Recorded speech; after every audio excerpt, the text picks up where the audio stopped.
ನಮಸ್ತೆ ಬಂಧುಗಳೇ, ನಾನು ನಿಮ್ಮ ಲಕ್ಷ್ಮಣ್ ಜಿ.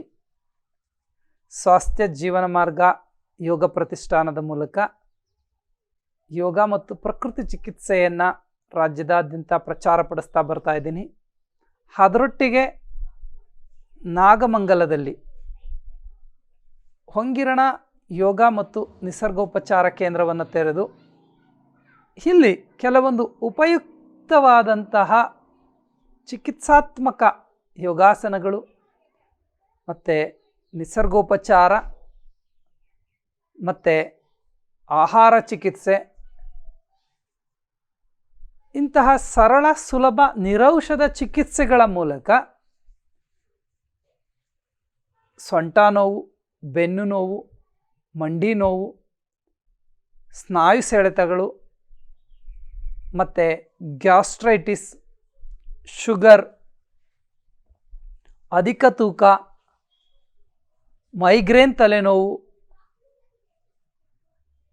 ಇತ್ಯಾದಿ, ಅದರಲ್ಲೂ ಮುಟ್ಟಿನ ತೊಂದರೆಗಳು, ಇವುಗಳಿಗೆ ಪೂರಕವಾದಂತಹ ಯೋಗಾಸನಗಳು ಮತ್ತು ಇತರ ನೈಸರ್ಗಿಕ ಚಿಕಿತ್ಸೆಗಳ ಮೂಲಕ ಇಲ್ಲಿ ಚಿಕಿತ್ಸೆಗಳನ್ನು ಮಾಡಿಕೊಂಡು ಹೋಗಲಾಗ್ತಾ ಇದೆ. ಈಗಾಗಲೇ ಸಾಕಷ್ಟು ಜನ ಅದರ ಫಲವನ್ನು ಕೂಡ ಅನುಭವಿಸಿರೋರಿದ್ದಾರೆ. ಇಲ್ಲಿ ಪ್ರಮುಖವಾಗಿ ಆಹಾರದ ಮೂಲಕ ದೇಹದ ದೋಷಗಳಾದಂತಹ ವಾತ, ಪಿತ್ತ, ಕಫಗಳು ಸಮತೋಲನಕ್ಕೆ ಬರಲಿಕ್ಕೆ ಸಹಕಾರಿ ಆಗ್ತವೆ. ಆಹಾರವನ್ನು ಮೊದಲು ಇಲ್ಲಿ ನಾವು ಮಾಡುವಂಥದ್ದು ಆಹಾರಗಳನ್ನು ಸರಿಪಡಿಸುವಂಥದ್ದು. ಆಹಾರದ ಮೂಲಕ ದೇಹ ಆಂತರಿಕವಾಗಿ ಶುಚಿಯಾಗ್ತಾ ಬರುತ್ತೆ, ದೋಷಗಳು ನಿವಾರಣೆ ಆಗ್ತಾ ಬರ್ತವೆ. ಅದ್ರ ಜೊತೆಗೆ ಭೌತಿಕ ಚಿಕಿತ್ಸೆಗಳು, ಇಲ್ಲಿ ಯೋಗ ಥೆರಪಿ ಇರುತ್ತೆ. ಯೋಗ ಸಾಮಾನ್ಯರಿಗೆ ಸಾಮಾನ್ಯ ಅಭ್ಯಾಸ, ಸಮಸ್ಯೆ ಇರುವಂಥವ್ರಿಗೆ ಅವರ ಸಮಸ್ಯೆಯನ್ನು ಆಧರಿಸಿ ವೈಯಕ್ತಿಕವಾಗಿ ಅಟೆನ್ಷನನ್ನು ಕೊಟ್ಟು ನಾವಿಲ್ಲಿ ಕೆಲವೊಂದು ಸ್ಟ್ರೆಚಿಂಗ್ಸ್ ಎಲ್ಲ ಮಾಡಿಸಲಾಗುತ್ತೆ. ಇದು ಚಿಕಿತ್ಸೆಯಾಗಿ ಕೆಲಸವನ್ನು ಮಾಡುತ್ತೆ. ಮತ್ತು ಎಣ್ಣೆ ಮಾಲಿಶು ವಿಶೇಷವಾಗಿ ಈಗ ದಿನಚರಿಯ ಭಾಗ ಕೂಡ ಹೌದು. ನಾವು ಅದನ್ನು ಪ್ರತಿನಿತ್ಯ ಮನೆಯಲ್ಲಿ ಮಾಡ್ಕೊಳ್ಳೋಕ್ಕೆ ಸಾಧ್ಯ ಇಲ್ಲ. ಅದಕ್ಕಾಗಿ ನಮ್ಮ ಪೂರ್ವಜರು ಹಬ್ಬ ಹರಿದಿನಗಳಲ್ಲಿ ಎಣ್ಣೆ ಮಾಲಿಶನ್ನು ಮಾಡಿಸಿ ಸ್ನಾನವನ್ನು ಮಾಡಿಸ್ತಾಯಿದ್ರು. ಈಗ ಹಬ್ಬ ಹರಿದಿನಗಳಲ್ಲೂ ಕೂಡ ನಾವು ಎಣ್ಣೆ ಮಾಲಿಶನ್ನು ಮಾಡ್ಕೊಳ್ಳೋಕ್ಕಾಗದೇ ಹೋಗಿರೋಷ್ಟು ಬ್ಯುಸಿ ಆಗಿಬಿಟ್ಟಿದ್ದೀವಿ. ವಿಶೇಷವಾಗಿ ಎಣ್ಣೆ ಮಾಲಿಶು ನಮ್ಮ ದೇಹಕ್ಕೆ, ನಮ್ಮ ಸ್ನಾಯುಗಳಿಗೆ, ನರಗಳಿಗೆ ಬಲವನ್ನು ತಂದುಕೊಡುತ್ತೆ ಮತ್ತು ಕೀಲುಗಳಲ್ಲಿ ಸಂಗ್ರಹ ಆಗಿರುವಂತಹ ದೋಷವನ್ನು ಹೊರ ಹಾಕಿಸುತ್ತೆ. ಕೀಲುಗಳ ಮೊಬಿಲಿಟಿ ಹೆಚ್ಚಾಗುತ್ತೆ, ಫ್ಲೆಕ್ಸಿಬಿಲಿಟಿ ಹೆಚ್ಚಾಗುತ್ತೆ. ಒಮ್ಮೆ ಎಣ್ಣೆಯನ್ನು ತಿಕ್ಕಿ ಸ್ನಾನವನ್ನು ಮಾಡೋದ್ರಿಂದ 1-2 kg ಬಾದಾಮಿಯನ್ನು ತಿಂದಷ್ಟು ಬಲ ನಮ್ಮ ದೇಹಕ್ಕೆ ಲಭಿಸುತ್ತೆ ಅಂತ ಹೇಳ್ತಾರೆ. ಸೊ ಹಾಗಾಗಿ ಎಣ್ಣೆ ಮಾಲಿಶ್ ಮೂಲಕ ಕೆಲವೊಂದು ನೋವಿಗೆ ಸಂಬಂಧಪಟ್ಟಂತಹ ಚಿಕಿತ್ಸೆಗಳನ್ನು ಕೂಡ ಇಲ್ಲಿ ಮಾಡಲಾಗ್ತಾ ಇದೆ.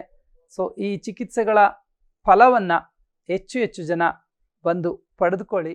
ನಮಸ್ತೆ, ನನ್ನ ಹೆಸರು ಸ್ಮಿತಾ ಮಹಾಪುರುಷ ಅಂತ. ನಾನು ಹುಬ್ಬಳ್ಳಿಯಿಂದ ಬಂದಿದ್ದೇನೆ. ನಾನು ಶಿಕ್ಷಕಿಯಾಗಿ ಕೆಲಸ ಮಾಡ್ತಾಯಿದ್ದೇನೆ.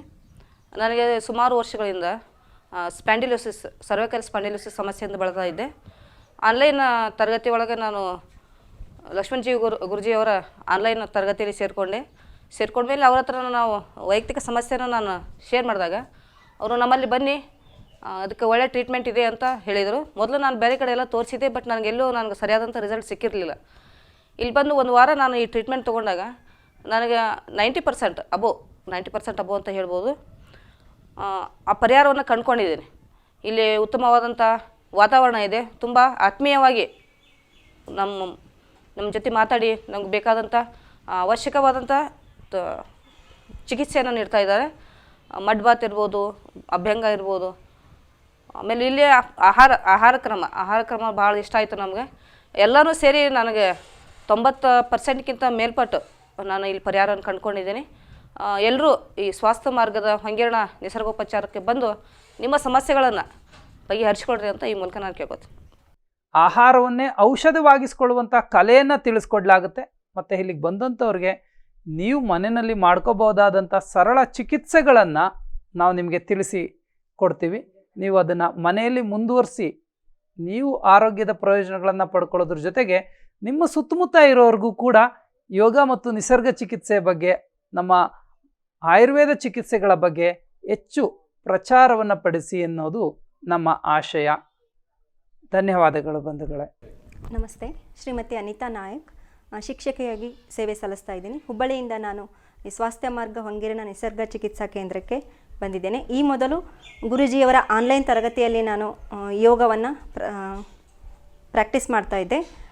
ಅದರ ಜೊತೆಗೆ ನನಗೆ ಹಿಂದಿನಿಂದನೂ ಅರ್ಧೆಲೆ ಅಂದರೆ ಮೈಗ್ರೇನ್ ಮತ್ತು ಮಾನಸಿಕವಾಗಿ ನಾನು ಹಿಂಜರಿಕೆ, ಭಯ, ಆತಂಕ ಇತ್ತು. ಅದನ್ನು ದೂರ ಮಾಡ್ಕೊಳ್ಳಿಕ್ಕಾಗಿಯೇ ಈ ಹೊಂಗೀರಣ ಅನ್ನುವಂಥ ನಿಸರ್ಗ ಚಿಕಿತ್ಸಾ ಕೇಂದ್ರಕ್ಕೆ ಬಂದು ಇಲ್ಲಿ ಹಲವಾರು ಚಿಕಿತ್ಸೆಗಳನ್ನು ಪಡಿತಾ ಇದ್ದೀನಿ. ಜೊತೆಗೆ ಆಹಾರ ಕ್ರಮವನ್ನು ಕೂಡ ಅನುಸರಿಸೋದ್ರ ಜೊತೆಗೆ ಯೋಗ ಎಷ್ಟು ಜೀವನದಲ್ಲಿ ಇದೆ ಅನ್ನೋದನ್ನು ನಾನು ಈ ಒಂದು ಶಿಬಿರದಲ್ಲಿ ಪಡಿತಾ ಇದ್ದೀನಿ.